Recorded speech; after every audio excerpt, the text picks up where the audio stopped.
Hi, everyone. I am Lucy Flores. I am a board member of the Women's March. We are about to start our Wellness Wednesday conversation. Hello to everyone just joining us. I am, oh, let me actually get Sadie in here. So I'm Lucy Flores. Hello, everyone who's joining us. Hi, Sadie. Hi, So good to see you. you. I was just doing a little brief introduction, waiting for folks to continue to join us. You were so prompt. I Yeah, was like, wow, she's here already. yeah, Okay. Didn't even yeah. get a chance to finish the intro. So as I've said a couple times now, but was not able to finish, I'm Lucy Flores. I am a Women's March board member. Super happy to be here for Wellness Wednesdays. Thank you so much for joining us, Sadie. We're going to have, a fun, informal, short conversation. That's what Wednesday Wellness is about. And we'll get started here in just like 30 seconds, just waiting for folks to continue to join us. Looks like we have a really good crowd. How are you? I'm doing well. I'm hanging in. Yeah, Good, good. I know, right? I feel like that's been the response for what, like a year and a half now, at least? yeah. I feel so much more informed now, right? That's right. Through this last year, so now it's like taking what we learned and infusing it into this moment in time, and hopefully we're better for it. A We're gonna thousand get percent. a little better together this time. That's right. That's right. Well, we're gonna talk about all that. So let's hop right in. So hello everyone. Again, Lucy Flores. I have a Sadie Lincoln from Bar 3, co-founder or founder? Co-founder. Co-founder of Bar 3, an incredible bar studio. If you don't know what bar is, you're about to find out. We are going to have a conversation about wellness, about mindfulness, about how we integrate all kinds of practices into our lives now. All of this is fitness. We used to have this idea of, or in this concept of what fitness was, and it was so narrow. And now we understand that mindfulness, wellness, fitness, health, etc. It's like this entire spectrum of things. And really learning how to integrate all of those things. So that's what Sadie and I are going to talk about. Sadie, let's just start with a brief intro. Tell us about yourself, how you got into fitness, how you ended up launching this amazing studio. Give us the whole thing. Yeah, I'm so happy to be here. Big fan of everything y'all are doing. Um, Thank you. Big supporter. So I live here in Portland, Oregon. I'm the mother of two teenagers, two rescue pups, and Bar 3. Bar 3 just celebrated its 13th anniversary. And how I got into fitness is different than why I started Bar 3. I got it Okay. like a lot of people as a young woman, wanting to belong, be attractive, have a body that looked successful Mm-hmm. and worthy. And I was driven by that. I'm a high performer. I really wanted to look the part, if I'm Right. totally honest. And Yep. all of fitness taught me to be that way. So that's why I started Bar 3, is because I had this aha that we have been conditioned. We have all grown up in a world where fitness has been introduced to us as an idea. Basically, we're motivated by shame that you're Mm-hmm. not enough right now, but if you buy this fitness product, you too can be amazing and happy Right. and attractive and worthy and sexy. And all these things over here had an ideal around it of what that looked like. And that ideal is very, very narrow. It's in the future, so it's imagined, it's not real, and it doesn't fit any of us. And Right. so, is even though we really want that, so we buy it, we go in with that motivation. And while we're working out, we end up fighting with our bodies to an imaginary finish line that we'll never get to. And so, what happens Right. is we end up having pain and shame in our bodies. The shame is the biggest part, the psychology of it, that motivated me to start Bar 3. Um, so we took a traditional exercise program, which is Barre, which is a wonderful low impact isometric kind of a combination of yoga and Pilates with a ballet bar. We took that idea and infused mindfulness into it. And the reason why we did that is because when you work out in a mindful way, paying attention to what your body needs in that very moment and then honoring it and moving in a way congruent with what your body needs, pain and shame go away. You're no longer Mm. thinking about that ideal in the future, or what your neighbors at the ballet bar look like, or the moves they're doing. You work out for yourself. And when you do that, you build a positive relationship with exercise, and more importantly, a positive relationship with your body and with movement. Yeah. Yeah. So that's why I started Bar 3. And here we are 13 years later. We're 100% owned and operated by women. Yes, absolutely. 77 studios, all owned and operated. Wow. Our headquarters here in Portland are mostly women and men who support women. And we have an online subscription service that reaches people now in over 98 countries. So Yeah, that is incredible. You know, and so going through that entire process, I mean, I feel like that has to feel so common and so familiar to so many folks who are listening to us right now. I mean, that certainly feels common for me, right? Like I definitely went through all of that. I definitely got into fitness because I wanted to look fit. You know, it was definitely for the appearance, not for what it was doing for my body or for my mind. I slowly transitioned into that, recognizing that that was now exercise and fitness was a part of how I maintained my entire self, right? Not just my body, but myself.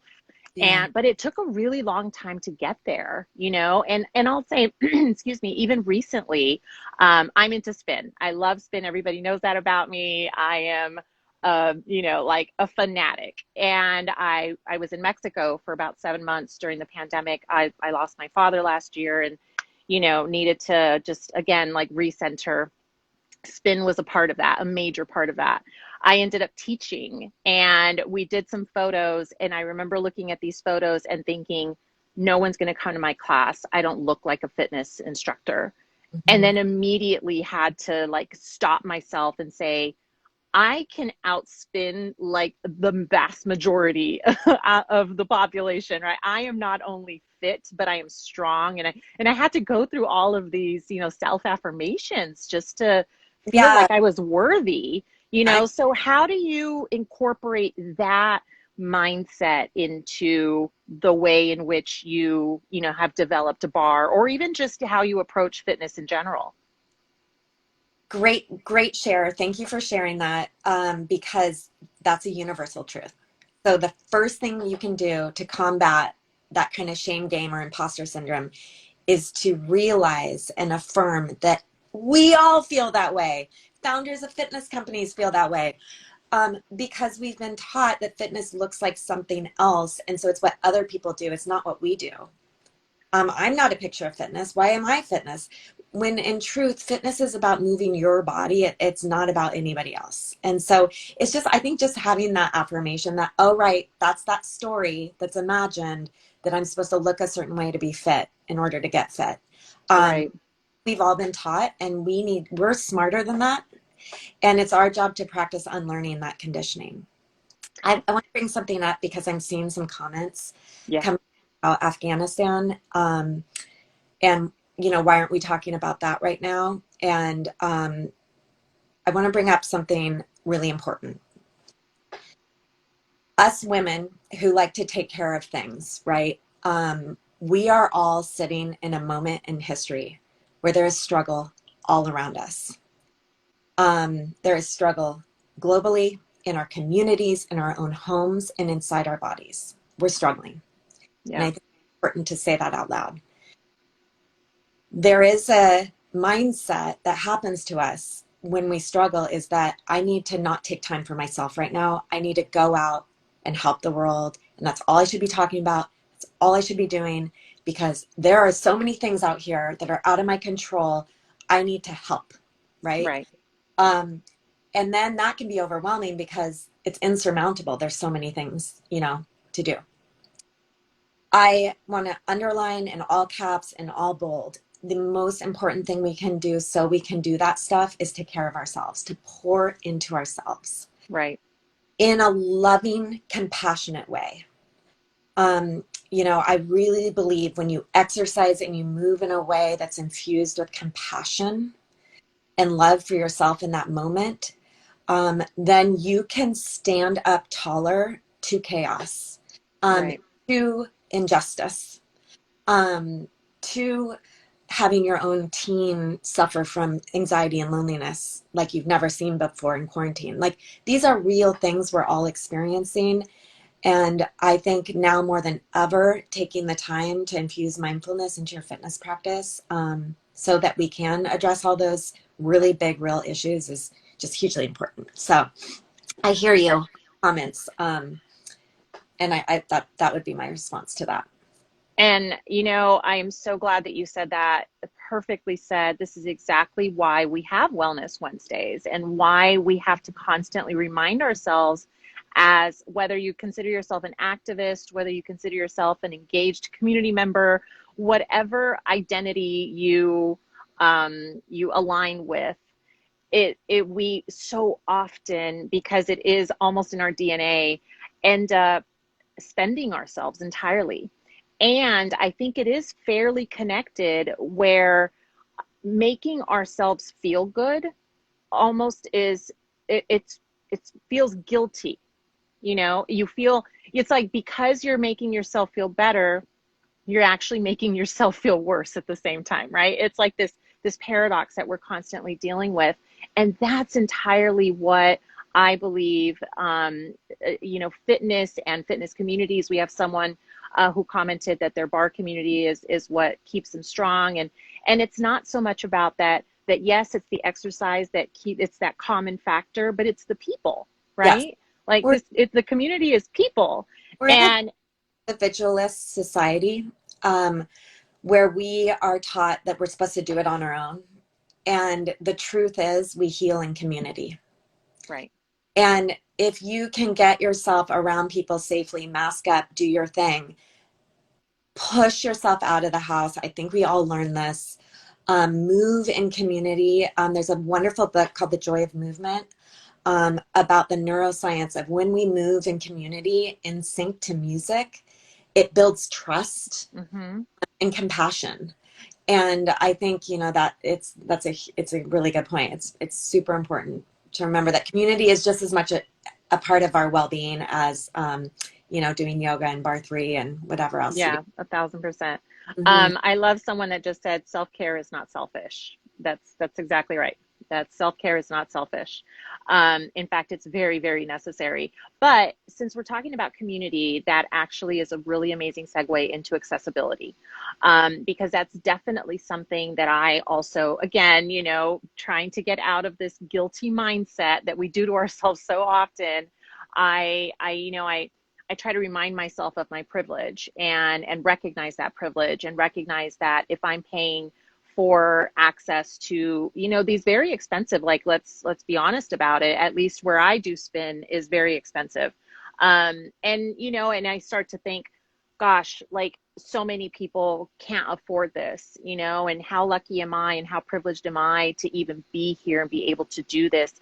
So what are your thoughts in terms of accessibility? And not only, it's not so much, I'm not asking if it's right or wrong, as I'm asking more about, how can we as individuals who are privileged function in a way where we can encourage community in other ways that aren't necessarily connected to a price tag? Great question. Something that I've really been working on, as a woman of great privilege, owning a fitness company. I had this big aha last year that, wow, wellness and fitness is by and large affluent white women that look a lot like me. Mm-hmm. And that's not healthy. Right. It's not healthy. Uh, what I know is that what we can all do is do our best to empower a way to raise diversity in wellness.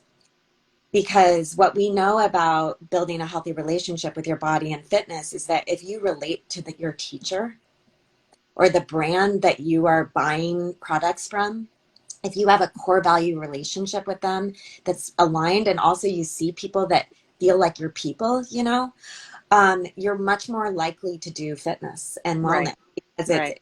if you're not visiting like something other people do that aren't like you. And so I think the best thing we can do is raise intentionally, not just have an intention around it, like with action, get Right. out of comfort zones and figure out a way to raise my diverse leaders in fitness and wellness. I think that's the first thing we can do as an industry, but also as individuals. Yeah. No, and in my also just I think that, in my fitness journey as well, I'm Latina. I grew up in a very low income community. We used to joke that the only time we ran is because we were getting chased by the cops, like things like that, where it's like, it was just not normal to exercise outside. It was not normal to see people jogging around your community. And so when I did start to get into fitness, I started by running.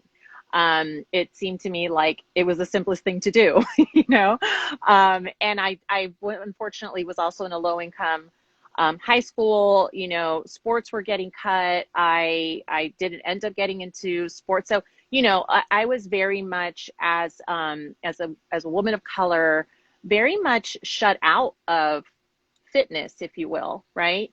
And so I ended up running. Long story short, um, it was really this process of, even though you're all by yourself, you start to see community around you, and you do start, and then you realize there's other people running, and you start to learn a little bit more about, the community, and you start to, and again, like low cost, right? I mean, yes, running shoes are expensive, but you kind of work yourself up, right? You don't have to start with the most high end shoes, or your own spin shoes, or, whatever, or all this fancy clothes. I mean, sure, if you can splurge, or if not, whatever works for you is really the most important thing. And I think that, one of the ways that we can continue to ensure that accessibility is a part for everyone is exactly what you just said, Sadie, is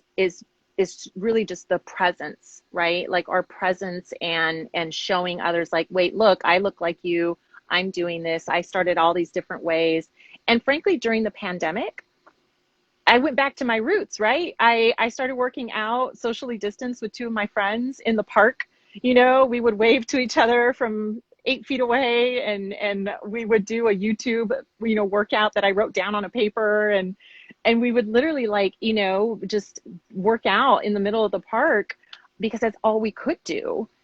So I do think that is, we have to remind ourselves also of the basics, right? And that is a way that we can encourage folks that might not necessarily be able to afford at this moment, really expensive classes, that there's so many other ways. There are so many other ways. And with online workouts, way more affordable, that combined with, grabbing friends and doing it together is a really lovely, accessible way to do it. Again, I think it's really important to find fitness teachers, programs, products, and brands that you align with the founder, you align with the ethos of the company. I think people overlook that and they go right Yes. to result. And I think Yeah. even importantly, to keep up with your fitness routine, you want to relate with the people that you're working out with. Yeah. Um, and the other thing that I think happens for all of us is we go from like comfort zone. There's in our world at Bar 3, and I have this on my Instagram if you want to look at it closer, but comfort zone and then what we call the brave zone, that's where we try to keep people while they're working out. And Mm. the people often go from comfort, like watching Netflix, all the way to fight, where they're fighting with their bodies to the finish line. So they're starting with a 3 mile run when they haven't run in a long time, and it hurts the whole time. Right. Or they're Yes. burpees and they're feeling pain in their neck because they're super tense from sitting at a desk all day. We go too hard too fast, and so we anchor fitness to pain. And then our bodies remember that. Our bodies are like, don't do fitness, it hurts us, right? Right. Right. Yeah. Yeah. Is to stay in the brave space where you're pushing yourself just enough outside of your comfort zone in a way that's congruent with what your body needs in the moment, and to ask yourself over and over again, what do I need right now? I'm really tense. I'm really stressed. I've been sitting at my desk all day. I need to take a walk out in nature with my dogs. That's my workout today. Or maybe it's, um, I really need to blow off steam. And maybe that day it's like a spin class or a really cardio focused bar three class. You know, there, I think just lining it up with what you need is the most important thing and the most kind of undervalued um, step to fitness, in my opinion. When you learn to do that, exercise becomes something that's you versus a chore that you're trying to get check off your to-do list. Yeah, 1,000%. Well, Sadie, I would love to continue talking with you. I mean, I could literally do this for like another hour at least or longer. But we have to go. Oh, no, go away. I'm in Wisconsin with my family right now. I'm like, no, dog, go away. Like Um, a dog or a very little child. Yeah. yes, exactly. Yeah. But Sadie, this was wonderful. I hope we can have you back, to continue the conversation. Maybe let's just close with what are like, some fast tips that maybe you can give everyone. Like, let's say someone is just now thinking about their fitness and how to integrate wellness and, holistically what that looks like. Where do people start? Number one, seek out brands and teachers who you relate with and who you know have your back with the best intentions. You can check out bar3.com, see if we're a fit for you. If not, that's fine. Um, Number two would, right before you exercise, take 3 deep breaths every time. Oh, Every love that. Yep. what do I need right now? Trust the answer, and then line up your movement congruent with what you need. Love So that. or maybe it's, how do I feel right now? I feel stressed. I feel sad. I feel happy. I'm excited. Like, and then what do I need after that? And how am I going to line up my exercise so I'm honoring me on the inside? Because when you do that, fitness becomes a rewarding, enriching experience that's contagious. And then you can pull your community into doing fitness with you, and suddenly we'll all be diverse and inclusive. Yeah. Perfect. Perfect. I love it. Thank you. Well, everyone, head over to womensmarch.com as well. If you're looking for ways to continue to get involved, it can be in your community, it can be digitally. Again, just like fitness, getting involved, there's a million different ways to go about it. Check out the volunteer tab if you want to do something different, something extra, or if you just want to look around. But make sure you check us out. Make sure you check out Bar 3. Follow Sadie on Insta. All of her information is on our posts, and yes, be well, take deep breaths, and remember that self-care is not selfish. Thanks for all the love in the comments, everyone. Yeah. Thank you. Bye, everyone.